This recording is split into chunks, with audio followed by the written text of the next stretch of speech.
Gilles William Goldnadel, bonsoir.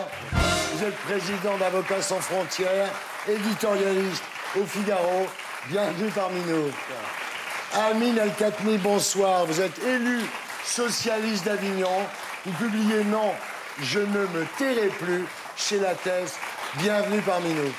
Alors, Juliette Méadel, entre les deux tours de la primaire de la gauche, le camp Valls a tiré à boulet rouge sur Benoît Hamon, lui reprochant une certaine complaisance pour l'islamo-gauchisme. Sans aller jusqu'à ces termes, qui sont toujours un peu excessifs, donc faut pas... Mais c'est vrai quand même que sur les cafés de Sevran, dont vous avez montré là, bon, moi j'aurais aimé que les positions soient plus claires. Ouais. D'abord parce que ma gauche à moi, c'est une gauche républicaine. C'est une gauche dans laquelle il n'y a évidemment pas de place pour le communautarisme. Personne n'est communautariste au Parti socialiste. Mais vous savez, comme dirait Talleyrand, ça va mieux en le disant. Ouais. Donc il aurait fallu que ce soit plus clair. Merci. Alors, on parle d'islamo-gauchisme. Qu'est-ce que c'est? Alors, c'est une pensée expliquant les dérives de l'islam par des arguments socio-économiques en écartant toute allusion à la religion de peur de passer pour islamophobe. C'est ça, en fait. Enfin, c'est la définition la plus gentille. Oui, mais moi, je suis gentil. Ouais, mais moi qui le suis un peu moins que vous, l'islamo-gauchisme, c'est beaucoup plus que ça. J'essaye de le décrypter depuis 30 ans. Maintenant, ça paraît des évidences. Il y a 30 ans, on me jetait des pierres. L'islamo-gauchisme, c'est le fait d'interdire toute critique de l'islam radical sous peine d'être accusé de raciste ou d'islamophobe. Et en creux, ce que ça cache, même si les gens n'en sont pas vraiment conscients, c'est la détestation de l'occidental, du blanc, du français, qu'on appelle souvent le franchouillard. Et ça a eu des conséquences sur 30 ans épouvantables en termes de terrorisme et aussi en termes de régulation, par exemple, des flux migratoires. Donc pour moi, c'est extrêmement dangereux. Hamon en est la version sans doute l'une des plus caricaturales, mais nous avons tous un peu de l'islamo-gauchisme comme de Tennessee, si j'ose dire. Et alors, il y a un curieux paradoxe, mais ce n'est pas un faux paradoxe, c'est que ces gens-là sont en principe des grands féministes. Il n'y a pas plus féministe que Madame Autain, par exemple, mais pas question de défendre le droit des femmes en Orient, sous peine d'être islamophobe. Est-ce que Benoît Hamon ne fait pas finalement tout simplement du clientélisme? Parce que attrape la moitié de la population est quand même de confession musulmane. Si vous voulez, ce que je pense, c'est que depuis 1983, en fait, le nouveau référentiel de la pensée de gauche, c'est plus l'ouvrier. À partir du moment où la gauche décide la rigueur, c'est plus l'ouvrier, c'est l'immigré. Oui, mais je crois qu'on fait un mauvais procès à Hamon en considérant que c'est uniquement du clientélisme. Je pense que dans la pensée d'une grande partie de la gauche dite morale, l'immigré, l'islam a remplacé dans leur cœur l'ouvrier. Il y a moins d'ouvriers, ensuite ils ont quitté leur rang. Votre Front National. Mais moi, je ne les taxe pas d'hypocrisie. Je pense que maintenant, par capillarité, encore une fois, ça a atteint tous les rivages, pas seulement les socialistes. Vous prenez un esprit aussi structuré que M. Macron, par exemple.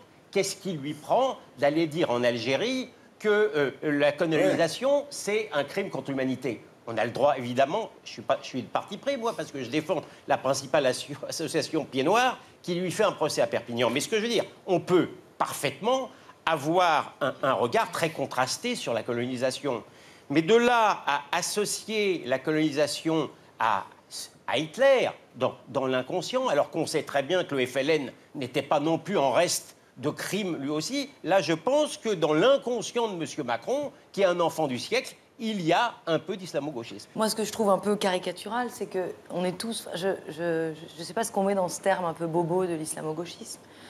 Je pense que tout le monde veut lutter contre l'islam radical et je pense que toutes les tribunes sont ouvertes pour les critiquer largement et pour qu'on puisse évidemment se donner tous les conseils de lutter le mieux possible. Mais s'intéresser aux causes, ça me semble essentiel de s'intéresser aux causes, quel que soit le mal, pour essayer de les résoudre. Oui, enfin, les causes, si on n'a pas envie de se pencher sur pourquoi on a autant de personnes à trappe qui partent... Si vous pensez que les causes de l'islamisme radical sont uniquement des causes sociales, si vous pensez par exemple qu'il n'y a pas... Mais il n'y a pas d'uniquement, monsieur, il n'y a jamais uniquement dans une pensée. Ce que je veux dire, quand vous pensez que maintenant c'est très facile, regardez les antiracistes. Je n'ai jamais dit que c'était très regardez facile, les antiracistes professionnels, par exemple, les SOS Racisme et compagnie. Ils passent leur temps à tort et à travers, souvent à raison, mais souvent à tort, pour brimer le racisme occidental. Jamais ils vont chercher des médias m'éclatent ou autres devant le tribunal, il trouve le moyen même de faire des procès contre ceux qui se plaignent du racisme de l'islam radical. Je pense par exemple au scandaleux procès contre Georges Bensoussan. Dieu merci, il a gagné son procès. Qui a fait un livre qui s'appelle « La France soumise ». Parce qu'il avait eu le malheur... Préface d'Elisabeth Badinter. Parce qu'il avait eu le malheur, madame, de pointer l'antisémitisme qui sévit dans une partie de la population islamique. Pas dans son ensemble, Dieu merci, mais dans une partie qui n'est pas négligeable. Donc, si vous voulez... Mais vous trouvez que ces tribunes-là sont plus grandes que les vôtres? Je ne parle pas de tribune, je parle de procès. Quand vous avez les principales organisations antiracistes qui décident de faire un mauvais procès, ils l'ont perdu, contre un des plus grands historiens de la Shoah, parce que le type a eu le malheur de pointer l'antisémitisme dans une partie de la population islamique... musulmane, si vous voulez. Si vous voulez, eh bien, si vous pensez que maintenant, c'est très facile de pouvoir dénoncer ce genre de choses, moi je vous dis que non. Je ne dis pas ça, on parlait de radicalisation, et je pense qu'il faut évidemment s'intéresser aux causes, si on a envie de lutter davantage et plus efficacement. Pour vous, soyons clairs, pour vous, les causes de tout ça sont des causes économiques et sociales. Il y a des causes qui sont évidemment plus larges. Aujourd'hui, il y a un désœuvrement, il y a évidemment une facilité qui n'existait pas il y a 30 ans pour s'occuper l'esprit et essayer de... Je veux dire, on peut avoir accès à toutes les formes aujourd'hui de puissance qui peuvent vous rendre utile quelque part. Donc si on ne veut pas s'intéresser aux causes, on continuera de compter, nous aussi, les victimes. Évidemment qu'il faut œuvrer pour ne pas faire revenir des gens dangereux. Alors, Amine El-Khatmi, vous publiez chez Lattès « Non, je ne me tairai plus ». Alors, le point de départ du livre, en fait, c'est en janvier 2016. Vous regardez l'émission politique de France 2. Face à Alain Finkielkraut, vous voyez une musulmane qui déverse un discours victimaire et anti-républicain et qui dit s'exprimer au nom de tous les musulmans. Vous réagissez sur Twitter en disant « Moi, en tous les cas, je ne suis pas dans ce coup-là, je suis musulman, vous ne parlez pas à mon nom, soyons clairs. » Et là, c'est un tsunami d'injures sur Twitter où vous faites traiter de collabeurs, de harkis, d'arabes de service, d'esclaves. Voilà. Mais le pire, c'est pas ça. Le pire, c'est que le Parti socialiste ne vous défend pas. Et là, vous tombez sur la tête, quoi. Disons que le Parti socialiste met un temps certain à me défendre. Pour être précis, entre le moment où l'affaire éclate et le moment où la direction nationale du PS publie le communiqué, se passe 5 jours. 5 jours, quand vous êtes sous cette avalanche d'injures, de menaces, vous avez l'impression que le ciel vous tombe sur la tête et vous voyez que votre parti hésite, doute, se pose des questions, se demande si, au fond, on peut soutenir l'un des nôtres qui est militant, qui est aussi élu. Et effectivement, cette lenteur à réagir m'a beaucoup interpellé. Mais je ne veux pas donner l'impression de ne me focaliser que sur le Parti socialiste. Ce sont des comportements que l'on rencontre sur l'ensemble de l'échiquier politique. Au front de gauche, je cite des villes comme Saint-Denis, par exemple, qui est devenue une espèce, bien sûr. Et à droite, il y a aussi des comportements clientélistes, des accommodements avec un certain nombre de communautés. Et d'ailleurs, quant à Aix-les-Bains, le maire de la ville, Dominique Dor, en 2011, décide de réserver les créneaux d'une piscine municipale qui a donc été construite et entretenue sur des fonds publics, à une école talmudique de la ville qui refuse des baignades mixtes et qui donc demande à la mairie de réserver un créneau pour les hommes le matin. Mais il n'y a pas de doute que le clientélisme transcende tous les partis et intéresse toutes les communautés. Je dis simplement qu'en ce moment, le problème est davantage problématique vis-à-vis de l'islamisme, tu es bien d'accord, que par rapport au Lubavitch, si je peux me permettre. L'intransigeance et la réaffirmation des principes républicains ne peut pas se faire. Ne peut pas se faire. Ne peut pas se faire ferme avec les uns et plus complaisante avec les autres. Mais il n'y a aucun doute si la laïcité veut être respectée de tous, il faut qu'elle soit intransigeante avec tout le monde. Bien.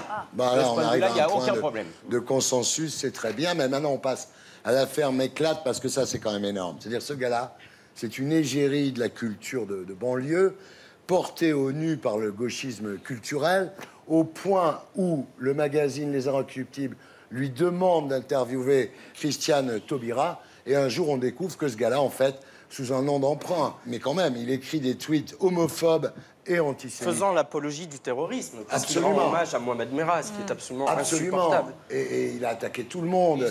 Il a dit à Natacha Polony, tu seras mon mouton de l'Aïd, quand même. Je veux dire, faut quand même l'écrire, ça. Hein. Bon, et bien ce gars-là était encensé par tout le monde, reçu partout. Il a travaillé sur France Inter avec Pascal Clark. Qui l'a défendu. Qui a déclaré, je savais, tout le monde le savait, et je défends ce gars-là. Quant au rédacteur en chef des Inrecuptibles, qui s'appelle Pierre Siankowski, il a commencé par dire qu'il n'était pas au courant, sauf qu'on a retrouvé des tweets qu'il échangeait avec Meclat il y a des années et des années. Ah oui. Et force est de reconnaître qu'aujourd'hui, M. Siankowski est toujours rédacteur en chef des Inroc, et Mathieu Pigasse est bien mou sur le coup, voilà. En fait, dans l'affaire Mehdi Meklat, ce qui moi me paraît important, c'est qu'on a là l'illustration parfaite du deux poids, deux mesures.